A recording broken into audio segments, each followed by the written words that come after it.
Hi everyone, I'm Brooke, and I am excited to do this Booktube Newbie Questionnaire. If you're not familiar, there are 11 questions, and I have them listed below, so in hopes that, like I copied and pasted it from someone, you can do the same, and we can get to know each other and find more awesome people to follow. Okay, so question number 1. Why did you start this channel? Well, I think it's mostly because imitation is the greatest form of flattery, and that's 100% true on my side because the amount of people that I follow on YouTube and Book Talk is vast, and they've provided me such comfort and joy and really great book recommends that I just want to be part of the community. The second reason is that I think that this is a really great opportune time for me to finally take the plunge and make a channel because I'm an educator and I applied for a fellowship at my school and I actually was awarded it, yay. And what the fellowship entails is that in August I get to go go kind of around the London-ish area and then up into Edinburgh, and I'm doing a literary tour where I have an opportunity to film some videos that will help educate my students and give me more experience, personal experience to teach from. I'm really excited to do some writing in Bronte country. They're some of my favorites. And to attend the Writers Festival and just a lot of different really amazing bookish kind of things that I think will really help to make me a better teacher and a better person. And I think it would be really fun to take everybody along on that ride. I have lots of plans and a lot of literature I need to read in order to prepare for this fellowship. And in addition, I'm just kind of a nerd who likes to talk about this stuff. I mean, aren't we all? That's why we enjoy it. All right, let's see. Number 2, what are some fun and unique things that you can bring to YouTube? Well, I have adorable pets. I have that live in my house. I have a dog named Salvador Doggy and a cat named Frida Kahlo, and I just got a brand new kitten 2 days ago, and her name is Claudia Kincaid, from the Mixed Up Files of Miss Basilie Frankweiler. And then my mom we live on the same property, and my mom has a golden retriever, Lucy Ruffcardo and Primrose Ruffordine, and also Judy Growlin. So you'll definitely see them popping up as I talk about bookish things. They've probably already been in this video. Another unique thing is that I am an educator. I teach middle school English and kind of have a lot of thoughts on that. And I'm a big advocate for reading in general. I have an RV. Well, not an RV. Why did I say RV? I've been watching too many RV videos. I have an E350 Ford that I'm in the middle of converting into a van. And so I'm excited to be able to take that around. I've got a big old list of places, literary places that I want to visit. So kind of like how I'm doing on the Hannah Joss Fellowship, I also want to do in the US. And I just love to travel and see the places that I'm reading about. Number 3, what are you most excited for about this new channel? Well, I'm excited to become part of the community and to connect with people, to improve my editing skills, to increase my reading output, right? Nothing's a good motivator like a little bit of a video deadline, I think. And also just to kind of use it as a little bit of a video journal for some of these explorations that I have coming up this year. And I think that other people could get a little bit of value from, or maybe some ideas for their own travels that are book related. And just like I've been doing by watching massive amounts of other people taking literary tours. Number 4, why do you love reading? It's a little existential. I mean, I'm going to say the same things that probably everybody says. I love reading because it gives you an opportunity to be in someone else's vantage point. I think it helps me to be way more empathetic. I think it is always bringing up the question of, does life reflect art or art reflect life? And I like that blurry line that is in between them.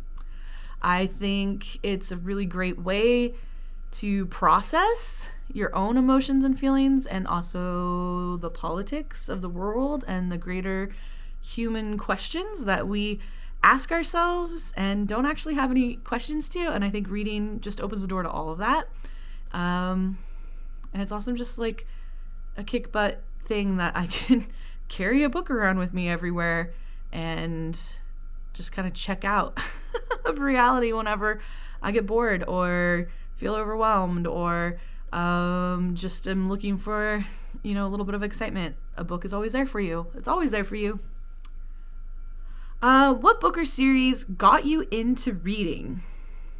Okay, so I put some thought into this, and I kind of feel like I don't really remember a time when I couldn't read. In fact, when I was in college, I took Japanese for a little while, and I remember, since they have a different writing form, I was like, whoa, I cannot read. And that was a really incredible experience for me, and I also think a good experience for me as an educator to refill that. And so I think when I try and think about how important it is and what book specifically got into me, I can't really think of anything, but I pulled out a few things that were very influential in me. In fact, I'm thinking of one right now that I need to go grab. Okay, so here we go. Okay, this is just a random one. It's probably not the best one. The first series I was absolutely obsessed with was the Babysitter's Club Little Sister book. I currently am on the hunt to own every single one of these. I have a list in my phone of about 25, I think, that I'm missing, and there are hundreds of these. I continued to read this silly little series until now. If I see a new one, I read it. So I'd say this book series, this is one of the super specials, so it's a little bit more unusual, but Karen, man, Anna Martin, changing my world. I also thought about what were some other books that kind of were very influential, and I found a couple others on my books that are on my shelves. Okay, The Queen of All Queens, Mary Downing Hahn. Okay, so Wait Until Helen Comes, humongous deal. I loved Wait Until Helen Comes. Has a new scary cover that I assigned this to my class this year. It went over great. So super big fan of these. I read anything by her. Stepping on Cracks, amazing. I have a big collection of them. I'll show them later. Another influential author was Lynn Reed Banks. I have a feeling all these books are going to be reversed because I didn't mirror this, so sorry about that. Something I need to learn on my camera. Sorry. But The Fairy Rebel? Did anybody read The Fairy Rebel? So amazing. I read tons of stuff by her. I'm assigning this year The Farthest Away Mountain to my students. Basically, my students get to read all the things that I love. So I'd say I was super into ghost stories. If there was ghosts, I was 100% sold. I was really into World War II kind of series. Always liked really emotional, heavy topics. That's what got me into reading. That's another thing. I fully believe that exposure to mature, heavy, big world thoughts is what keeps you a reader. Okay, let's see. Number 6. What questions would you ask your favorite booktubers? So many questions. I would love to ask them about how they feel it's influenced what they're currently reading. I would like to ask them about how their channel grew and how they feel about it, or what their aspirations were and how they changed. I would like to ask them where they get their friends, because some of the booktubers that I follow, they have such wonderful bookish friends. And I have people who love books, but not their friends. You know, when you watch someone, you were like, where'd you find those friends at? That's how I feel about a lot of the booktubers. But I kind of feel like the more you join this community, maybe that's how it happens. So, hey, I want to be your friend. Let's see. Number 7. What challenges do you think starting a booktube channel will be the hardest to overcome? Probably scheduling. I'm a pretty overscheduled person in general, and I think the fact that I find joy in creative things like making videos and recording podcasts and doing that kind of thing, I think that's what's gonna help me to keep going, but I do feel I'm going to have to be very methodical about making sure that I film the content that I want to film and that I get all the B-roll footage that I need to make the videos look as nice and cute as the ones that I follow. I have big aspirations to be like a lot of these like ones that they're so aesthetic, and you just kind of find out, oh, that kind of takes a lot of work to be aesthetic. So we'll see how aesthetic I get to be. Number 8, when did you start reading? Well, I kind of talked about this earlier. I sort of feel like I don't really remember when I wasn't reading. I was an extremely early reader. My mom was my teacher, and you know, phonics, still a big proponent of that. Thank goodness I was educated that way. And so I've been reading all the time. And one of the things I'll always be grateful for is that I had free reign over the books. I'm a big proponent of, you know, being drawn to what you want to draw. And, you know, like looking at these books that I have here, some of these publishers like Avalon, Camelot, I don't see that anymore. I feel like maybe it's merged or something.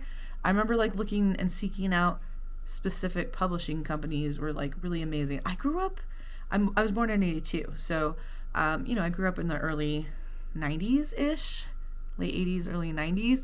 And I feel like that was like a heyday for like middle grade reading. I think it was really good. So I got fortunate. 9, where do you read? Where do I read? Okay, well, let me do a little switchy switch on my camera here.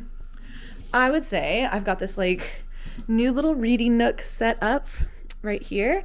I've got my lamp and it changes colors, so that's pretty exciting. So, you know, a lot of times I set the vibe here. I'm going to turn it back on for this. Yeah. And here's two of my dogs here's Salvador Doggy. Oh, and Lucy Ricardo finding her frisbee because that's important. Time, little girl. Let's see. Okay, I think there's one more question. What does your book collection look like? Okay, well, I pulled some books out that I didn't end up sharing. So let me show a couple of my bookshelves. So I have a couple strewn across. The one that we just kind of looked at. Okay, so these are the Harvard classics. Not all of them, of course, but I actually was given to these by my friend Tegan. We were going to use them as props in a show that I was directing, but then I've got like a goal to read all of these. That's going to take a while. So I'd say that this is kind of like my showcase bookshelf. A lot of my hardbacks. I started this. Did anybody else start this where we were reading the history of a young lady? Was anybody on that book talk? Because it was pretty kick butt. If you would have read it this last year, I should be finished with it, but I am not finished with it. I'm going to try this again this year, so I am going to give it another go. You read, the idea is that you read along with the dates of the letters. So I started off strong, and then I kind of fell off that bandwagon. Again, some more like collections. Okay, then over here, this is sort of my more presentational bookshelf. I've got some like coffee type books. I've kept the best of all of my youth fiction that I'm obsessed with. This is where, you know, those books I showed earlier came from. I've got some really lovely picture books. I used to own a dance studio, so a lot of these are dance themed. This is that all the Babysitter's Little Sister books. Still missing some. Then I have another bookshelf here. I'll probably do a bookshelf tour at some point, but basically here's my bookshelf. I always feel like my bookshelf is not a reflection of what I'm currently reading, though. It's usually more of a reflection of kind of what I'm thinking. This is a TBR bookshelf, so still got a lot going on over here. So anywho, so those are some of my bookshelves. Is that all the questions? Well, that might be all the questions, but I did pull a couple of books that I thought, let's talk about a few that I like the most. Jane Eyre, obsessed. This was like a really influential book to me. I read it probably very soon after high school with no understanding about what it was about. So that whole attic thing, huge surprise. Really amazing play version of it. From some Shakespeare company or something like that. The Royal, I don't know, some company in England does an amazing interpretation of that.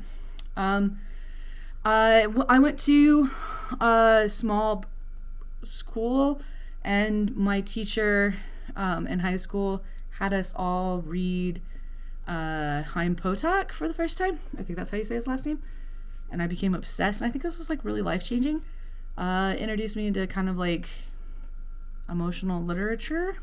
So I was really into My Name is Asher Lev series. Donna Tartt, extremely influential on me. I'm so happy that The Secret History has come back because I was like OG, right? Like I was there when it started, and it's so exciting to see people in it. I'm also really invested in graphic novels. I don't own as many as I would like to because they're rather expensive. But also because my library is incredible. We have 2 branches that have an insane amount of really beautiful graphic novels. I would say Blankets was one of the first ones that I read that kind of showed me the power that they could have. And if I were to say what was one of the best books I've read in the past month, I was a little late to the game, but I really, really loved If We Were Villains. I teach Romeo and Juliet and Julius Caesar to my classes at school, and they both played a little bit of a part in this book. So I happened to like pick it up and start reading it at the same time that I was doing that instruction. So I really, really, really enjoyed that. You can tell I'm dark academia kind of fan, actually. Okay, so I think that's it. So super fun to do this newbie questions. I really hope that you'll give me a follow. I'll give you a follow. I just can't wait to be part of this community. And thank you so much for listening.